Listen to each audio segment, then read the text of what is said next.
Assalamualaikum warahmatullahi wabarakatuh. Perkenalkan, nama saya Selvia Doranti dengan NIM 1903060004 dari Prodi Peternakan A, Fakultas Pertanian Universitas Sumatera Utara. Di sini saya akan melakukan praktikum tentang produksi ternak unggas oleh Ibu Tati Bidyanasari SPPMP. Nah, di sini saya akan melakukan praktikum tentang telur fertil dan infertil.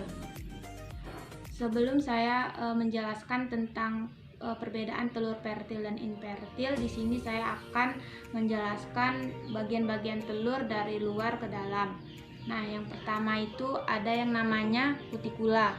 Kutikula merupakan bagian terluar dari telur yang berfungsi untuk mencegah agar bakteri tidak masuk ke dalam telur. Selanjutnya ada yang namanya kerabang atau cangkang telur. Kerabang atau cangkang telur bersifat poreus atau berpori, terdapat 7.000 sampai 17.000 pori-pori. Selanjutnya ada yang namanya membran kerabang. Membran kerabang terdiri dari dua bagian. Yang pertama ada namanya outer membran dan inner membran. Outer membran itu yang berhubungan dengan kerabang bagian luar, sedangkan inner membran yang berhubungan langsung dengan telur. Nah, selanjutnya ada yang namanya air sac. Air sac itu berfungsi untuk sirkulasi udara atau pernapasan pada embrio. Nah, ini dia. Nah, selanjutnya terdapat yang namanya albumen. Albumen itu ada 3. Yang pertama outer thin white, yang kedua thick white, dan yang ketiga inner thin white. Nah, ini dia. Outer thin white itu yang bagian terluarnya, yang putihnya di sini. Sedangkan thick white itu yang berada di tengah atau yang encer. Sedangkan yang inner thin white itu yang dia berdekatan dengan yolk atau kuning telur. Selanjutnya ada kalaza. Kalaza merupakan serabut-serabut putih yang ada pada albumen. Fungsinya agar yolk tetap berada di tengah. Nah, ini dia kalaza, serabut putih agar kuning telur tetap berada di tengah. Selanjutnya ada yang namanya membran pitelin. Membran pitelin merupakan pemisah antara kuning telur dengan putih telur yang berfungsi sebagai pembungkus kuning telur. Ini di sini. Nah, ini membran pitelin. Nah, ini.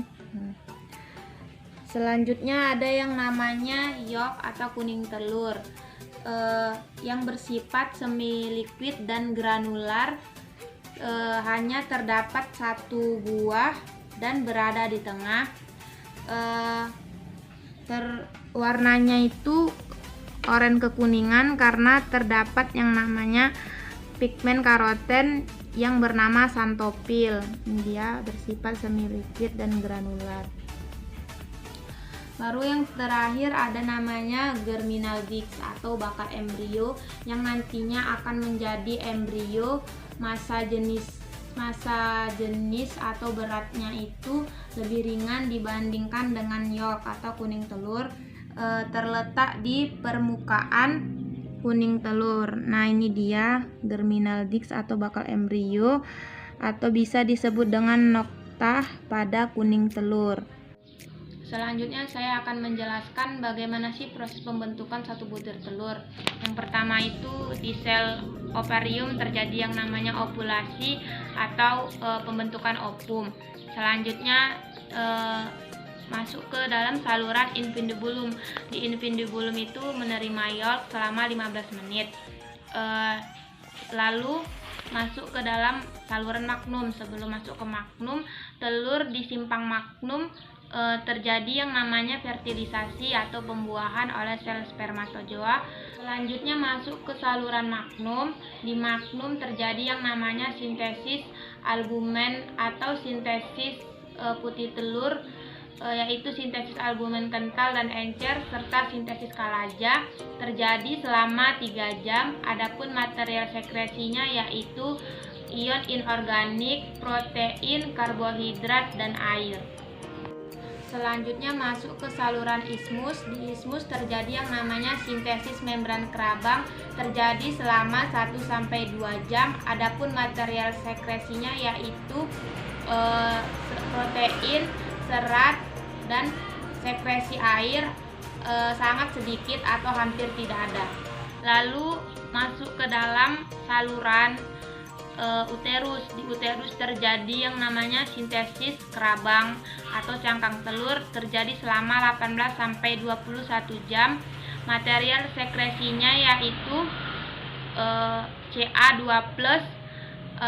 Na, dan K+. Lalu telur masuk ke dalam uterus. Di uterus telur mengalami oviposisi selama 15 menit dan selanjutnya telur dikeluarkan melalui saluran kloaka. Selanjutnya saya akan menjelaskan tentang sintesis yolk atau pembentukan yolk. Bahan baku yolk ada fosfitin, lipoprotein, lipopitelin, dan HDL atau kolesterol. Pembentukan komponen yolk berada di dalam hati. Yang mengkoordinasikannya adalah hormon gonadotropin dan steroid serta FSH untuk menghasilkan folikel. Hormon steroid bahan bakunya adalah kolesterol, terutama kolesterol baik. Adapun komponen utama yolk ada 2. Yang pertama alfa lipoprotein dan beta lipoprotein. Selanjutnya di kelenjar otak atau pituitari menghasilkan hormon gonadotropin, kemudian hormon estrogen disekresikan untuk memacu nukleus mensintesis protein. Posisinya di sitoplasma hati. Setelah protein disintesis, isinya adalah semua kandungan asam amino membentuk pitilogenin. Nama prosesnya yaitu pitilogenesis. Pitilogenin adalah bahan baku pembentuk yolk. Selain itu, ada beta lipoprotein, kemudian dihasilkan lipopitelin dan fosfitin. Semua inilah bersatu membentuk granula yolk atau folikel yolk. Lalu ada yang namanya sintesis albumen atau putih telur. Prosesnya dimulai dari nukleus. Bahan bakunya ada DNA dan RNA. Kemudian masuk ke dalam sel ribosom dalam bentuk mRNA.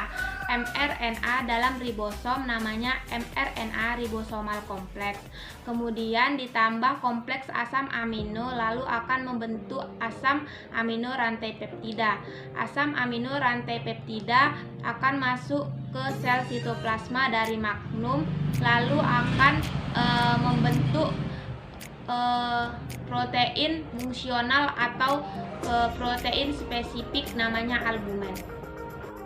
Selanjutnya saya akan menjelaskan tentang sintesis kerabang atau proses pembentukan cangkang pada telur. Proses sintesis kerabang berada di uterus. Sebelum kerabang terbentuk, terlebih dahulu yolk dibungkus oleh albumen atau putih telur dan selanjutnya akan dibungkus oleh membran kerabang agar prosesnya lebih mudah. Selanjutnya di plasma darah ada Ca2+ dan HCO3 dengan bantuan CO2 dan H2O lalu masuk ke dalam mukosa sel di sel kerabang atau uterus, kemudian akan dimetabolis CO2 menjadi H2CO3. H2CO3 akan dilepas hanya sehingga berubah menjadi HCO3-1 dengan bantuan enzim karbonin anhidrase. Maka masuklah ke dalam komponen cairan untuk membantu atau membentuk kerabang dalam bentuk Ca2+ ditambah HCO3- lalu menjadi CaCO. H+-nya dikeluarkan kembali ke dalam kelenjar kerabang dan dikembalikan ke dalam plasma darah. Jadi fungsi dari H2O di sini adalah untuk menambah HCO3 di dalam kelenjar kerabang dan mengantarkannya di dalam pembentukan kerabang. Jadi komponen utama untuk pembentukan kerabang adalah CaCO3. Demikianlah praktikum tentang perbedaan telur fertil dan infertil. Lebih dan kurang saya mohon maaf. Wabillahi taufiq wal hidayah. Wassalamualaikum warahmatullahi wabarakatuh. Selamat siang semuanya.